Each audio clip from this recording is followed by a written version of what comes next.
Welcome back to the Deep Dive. Today, we're really getting into something huge, a landmark moment in legal history. We're doing a deep dive into the 1954 Brown v. Board of Education judgment. In this case, it's about this really sort of devastating contradiction right at the heart of American life back then, where the law itself, the actual law, was telling millions of kids they weren't equal just because of their skin color. That contradiction is exactly what we need to unpack. You have this nation proclaiming itself as, this beacon of liberty for the world. Right. While at the same time, it's legally enforcing this strict systemic racial segregation. And in the most fundamental place, the classroom. Yeah. So our mission today really is to dig into the sources, pull out those crucial legal arguments they use to tear down that system, and try to understand how just one court decision, albeit a massive one, could, ignite the civil rights movement and completely reshape how we legally define equality. Exactly. And we're not just, reading a history book here. We're looking at how a legal system, the Supreme Court, was first used, frankly, as a tool for oppression. And then through just incredible grit and, frankly, legal brilliance, it got turned into this powerful tool for freedom and equality under the Constitution. So let's start by painting a picture of what America actually looked like before 1954. Yeah, to really feel the impact of Brown, you absolutely have to grasp the legal foundation. It just shattered. Okay, so we have to begin with the legal doctrine that basically cemented racial division for, more than 50 years? Segregation wasn't just like how people acted. It was explicitly okayed by the Supreme Court way back in 1896. Plessy v. Ferguson. That's the bedrock Plessy. It essentially built the legal framework, the scaffolding for segregation across the country. Right. It introduced this doctrine of separate but equal. Now, legally speaking, it sounds almost simple, doesn't it? States could mandate segregation. Schools, trains, waiting rooms, you name it. As long as the facilities they offered to black citizens were theoretically equal to what white citizens got. And that phrase, theoretically equivalent, that's the key, isn't it? Because our sources just hammer home that in reality, separate but equal was, it was a lie, a devastating one. What did it actually mean day to day for black students under this system?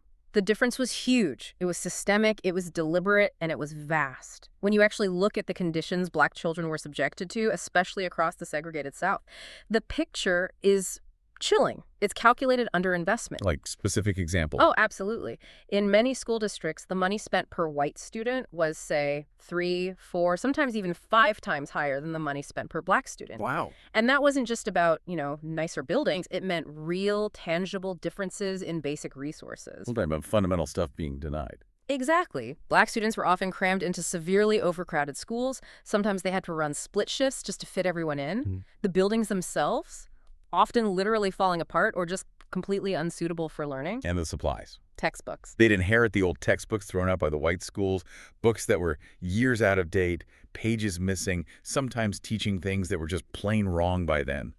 We read reports of broken desks, chairs, barely any heating in winter, basic tools like maps, globes, even paper and pencils could be scarce or just not there. Meanwhile, you've got the white schools maybe just a few blocks away getting steady public money, new libraries, maybe specialized teachers, modern buildings. Right.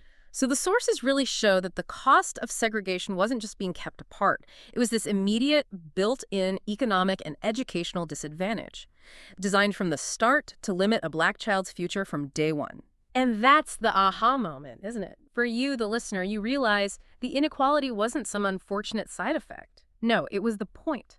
The law itself created the disadvantage. It demanded separation, but only whispered about equality, guaranteeing this cycle would just keep going. This sort of grinding everyday reality, it eventually pushed regular people to mount this extraordinary legal fight.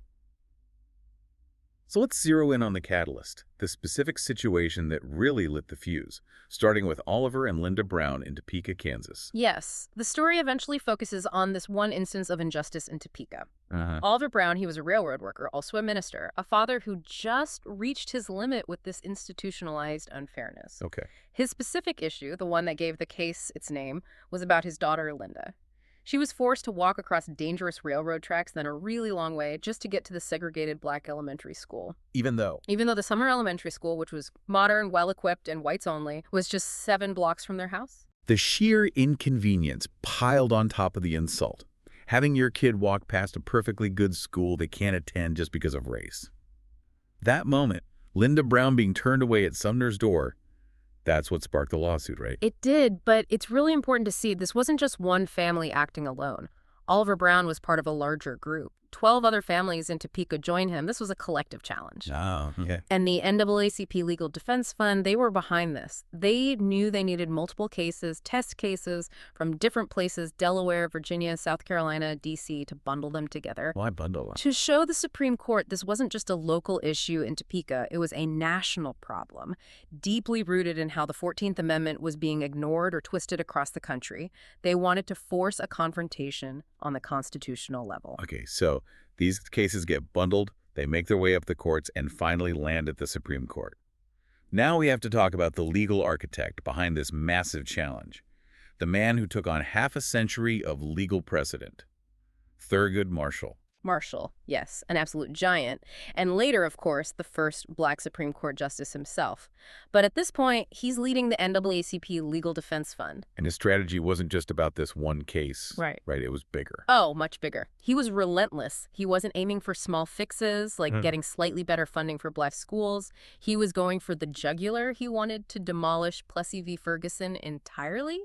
His work with the Legal Defense Fund was this incredibly careful, decades-long strategy. They were chipping away at Plessy, piece by piece, laying the groundwork for Brown. Decades long. Wow. That requires incredible patience and foresight.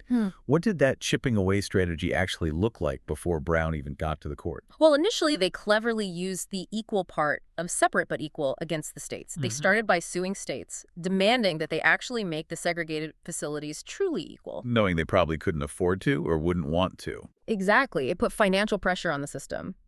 But then Marshall pivoted. He started attacking the separation itself. There were key wins before Brown, like Sweat v. Painter in 1950.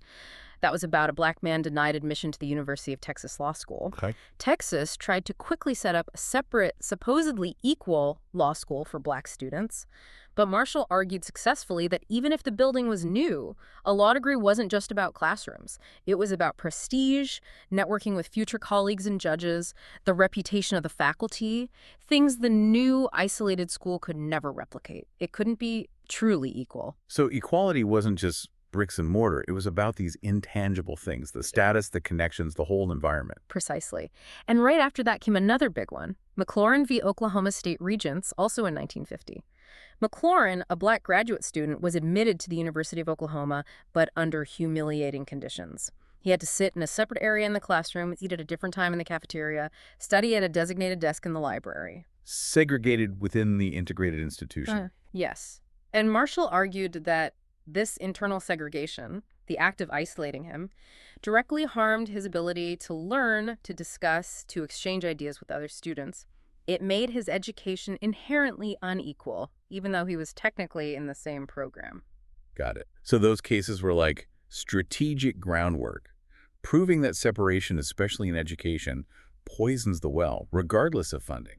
Exactly. They set the stage perfectly for the argument in Brown, because now Marshall could make his most radical claim for the K-12 kids. He went way beyond just the funding issue, which states might try to fix by throwing money at the problem. So what was his core argument? Why was separating, say, a 10-year-old unconstitutional, even if you pretended the schools were identical? His core argument, the really groundbreaking part, was that segregation mandated by law is inherently unequal. Full stop. It doesn't matter if the buildings are the same or the books are the same. Why inherently? Because when the state, using the power of law, separates children based purely on race, it sends a powerful message. It officially stamps Black children with a badge of inferiority. As Marshall put it, it damages their hearts and minds in a way unlikely ever to be undone. The act of separation itself was the constitutional injury. And this connects directly to the 14th Amendment. This is the legal battleground, right? Explain that connection for us. Why does the 14th Amendment specifically forbid this kind of separation? Okay, so the 14th Amendment came right after the Civil War.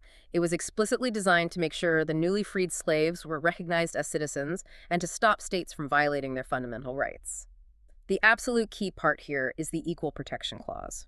Which says?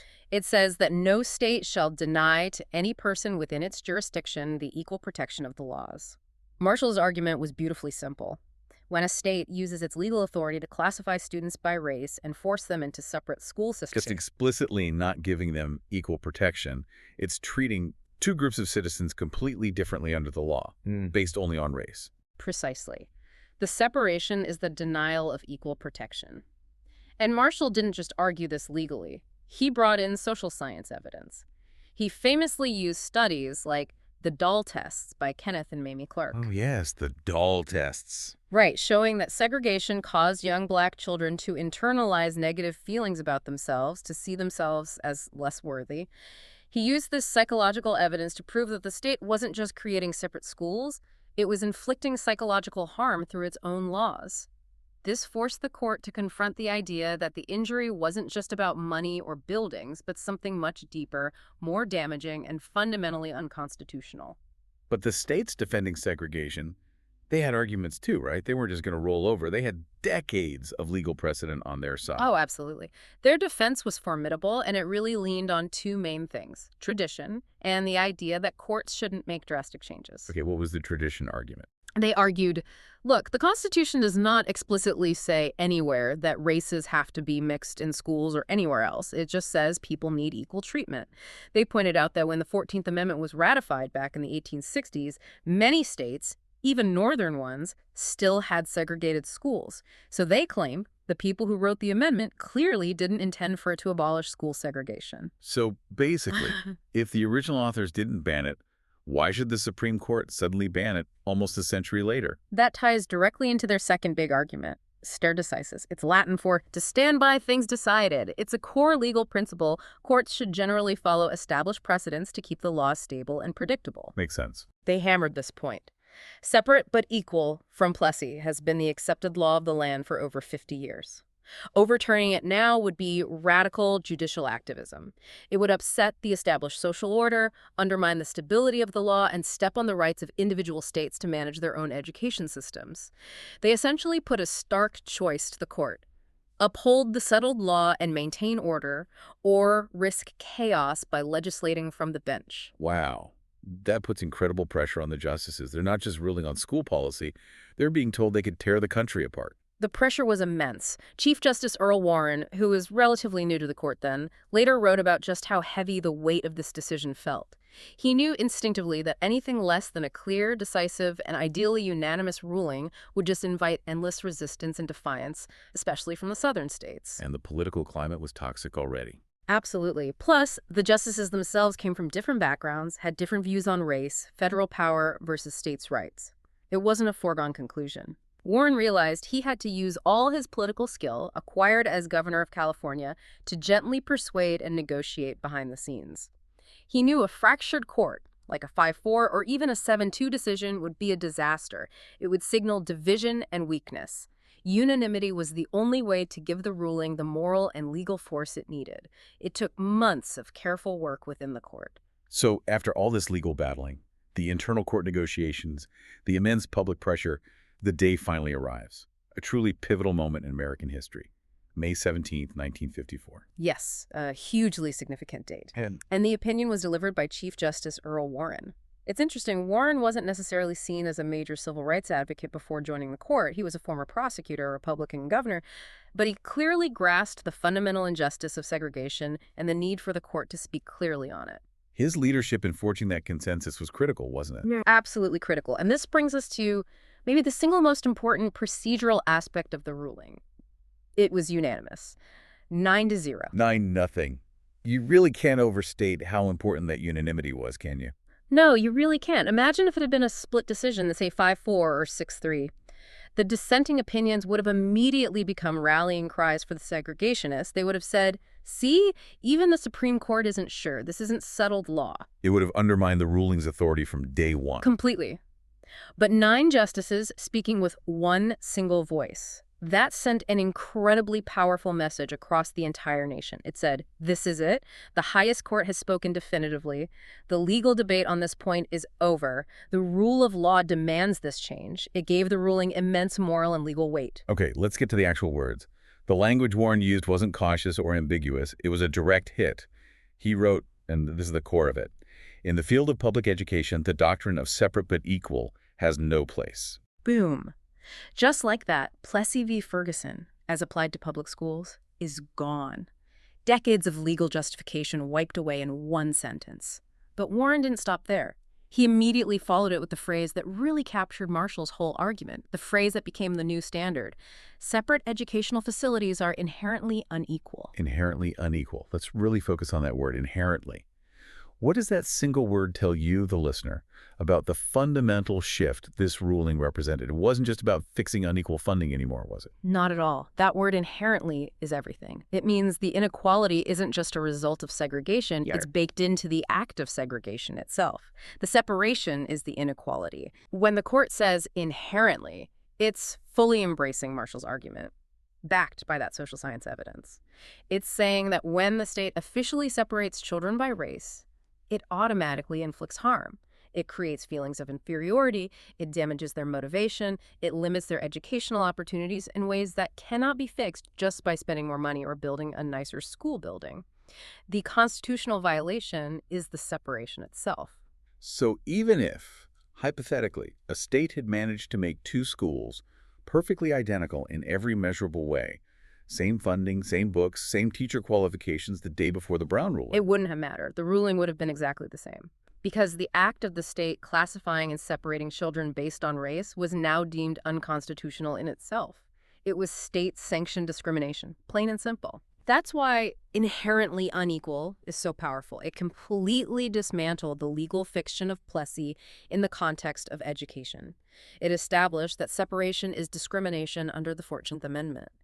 It shifted the entire legal battleground away from arguing about resources and towards the fundamental principle of human dignity and equal status under the law. Okay, so the Supreme Court has spoken unanimously. Segregation in public schools is unconstitutional because it's inherently unequal. Case closed, right? Schools integrate the next day. Oh, if only it were that simple. The ruling was a legal earthquake, yes. But translating that legal victory into reality on the ground, that was a whole different battle. The immediate aftermath wasn't compliance, it was resistance. Fierce, organized, and often violent resistance, especially across the South. They called it massive resistance, didn't they? That's exactly right. And paradoxically, the Supreme Court itself might have unintentionally fueled some of that resistance with its follow-up ruling a year later, in 1955. That one's known as Brown II. Brown II. That's the one about how to implement the first Brown decision, right? And it introduced that infamous phrase. Exact. Brown, I declared segregation unconstitutional. Brown II was supposed to figure out the logistics. The court understood, that desegregating entire school systems overnight was complex. So instead of setting hard deadlines, they sent the cases back to the local federal courts and instructed them to oversee desegregation. Wait for it. With all deliberate speed. All deliberate speed. Sounds reasonable on the surface, but... But it became a massive loophole. Segregationist officials latched onto the deliberate part. They interpreted speed as meaning, well, maybe sometime next century. It gave them justification for endless delays, appeals, and foot-dragging, arguing that local conditions, potential violence, administrative hurdles, anything prevented immediate action. So the legal victory was clear, but the enforcement mechanism was vague. Yeah. And that opened the door for resistance. What kind of tactics did they use? What forms did this massive resistance take? It was multi-pronged. You had legal maneuvers like state legislatures passing interposition resolutions, basically declaring the federal ruling void within their state, which was unconstitutional, but it bought time and fueled defiance. And more extreme measures. Oh, yes, much more extreme. In some places, rather than integrate, local or state authorities literally shut down the public schools entirely. Shut them down. Just close them. Yes. Famously, in Prince Edward County, Virginia, they closed the public schools for 5 years, rather than let black and white children attend together. And often, where public schools closed, public funds or tax breaks were suddenly made available to support new, all-white private schools. These became known as segregation academies. So they were willing to abandon public education altogether, just to maintain segregation. That really shows the depth of the opposition. It does. It underscores that Brown, while monumental legally, wasn't an endpoint. It was really the starting gun for a protracted, bitter cultural and political war over the future of race relations in America. But it was the starting gun. It provided the crucial legal foundation, didn't it? It absolutely lit the flame for the broader civil rights movement. Unquestionably, because now activists weren't just fighting against unfair customs or local prejudices, they were fighting against illegal state actions. Brown stripped segregation of its cloak of legal legitimacy. Right. Protesters could now point to the highest court in the land and say the law is on our side. You, the state, are violating the Constitution. That provided immense moral and legal leverage. And you see that translate directly into the explosion of activism in the years following Brown. The Montgomery bus boycott starting in '55, the student sit-ins starting in '60, the freedom rides, the voter registration drives in the Deep South. All of that gained momentum and legal justification from Brown. And this grassroots pressure, combined with the legal precedent Brown set, created the conditions necessary for the next giant leaps forward in legislation. You mean the Civil Rights Act? Exactly. The Civil Rights Act of 1964 and the Voting Rights Act of 1965. While Brown specifically addressed public education, the principle it established that state-sponsored segregation is unconstitutional paved the way for these broader laws that outlawed segregation in public accommodations, employment, voting, and more. Brown was the legal cornerstone. And beyond the legal impact, think about the psychological effect. Yeah. For activists, for ordinary black citizens who had endured segregation their whole lives, this ruling must have been empowering, a sign that change was possible, that the system could eventually bend toward justice. Absolutely. It gave people hope and strengthened their resolve to demand the rights they had just been guaranteed by the Supreme Court. It fueled a sense of righteous determination. Now let's widen the lens a bit. You mentioned earlier the idea of America preaching freedom abroad. How did Brown v. Board play out on the international stage, especially during the Cold War? That's a really crucial angle. The Cold War context is vital here. The U.S. and the Soviet Union were locked in this global ideological battle, each claiming their system represented true freedom and progress. And American segregation was a major weak spot. A massive one. Soviet propaganda relentlessly highlighted American racism. Every time there was a lynching, a bombing, images of police attacking peaceful protesters, or just pictures of segregated water fountains. Moscow broadcast that to the world, especially to newly independent nations in Africa and Asia. They'd say, see, this is American democracy. This is their freedom. Hypocrisy. So Brown wasn't just about domestic justice. It had foreign policy implications. Huge implications. For the U.S. government, Brown was, in part, a strategic necessity. It allowed American diplomats to say, yes, we have problems, but our system allows us to confront them. Look, our own Supreme Court has outlawed segregation. Internationally, the ruling was seen as America finally beginning to confront its hypocrisy. A step towards aligning actions with ideals. Exactly. It signaled that maybe, just maybe, the American system had the capacity for self-correction, for living up to its own stated values. Even though the implementation was slow and met with violent resistance, which the Soviets also highlighted, the ruling itself helped bolster America's moral standing in that global competition. The world was watching, and Brown offered a powerful piece of evidence that American ideals weren't entirely hollow. It's fascinating how domestic legal battles can echo so loudly around the world. They always do. Law is never just local. It's also about how a nation projects its values and legitimacy onto the global stage. #tagoutro. Well, this has been quite a journey we've taken today. From, one father, Oliver Brown, simply wanting his daughter to attend the closest school, all the way to a Supreme Court decision that fundamentally reshaped the meaning of equality in America. The story of Brown v. Board of Education is just such a powerful example of how the law can be used, first to entrench injustice, but then, when wielded with courage, evidence, and sheer persistence, it can become, well, the ultimate tool for achieving freedom and justice. It really underscores that constitutional law isn't static. It's not set in stone. Interpretations have to evolve. They evolve based on new evidence, like the psychological studies Marshall used, based on changing societal understanding of fairness, and crucially, based on the relentless pressure from citizens and brilliant legal minds who refuse to accept injustice as permanent. Thurgood Marshall and the NAACP's long game really paid off. It absolutely did. They proved that powerful legal arguments grounded in basic human dignity could actually overturn decades of deeply entrenched toxic precedent. It showed that change, even seemingly impossible change, is possible through the legal system if you fight hard enough. Okay, so that brings us to our final thought for you, the listener, to maybe chew on after this. Brown v. Board established this incredibly powerful principle that state-mandated separation in the public realm is inherently unequal. Right, that core finding. So if that standard was strong enough to dismantle the entire legal basis for segregated schools, think about this.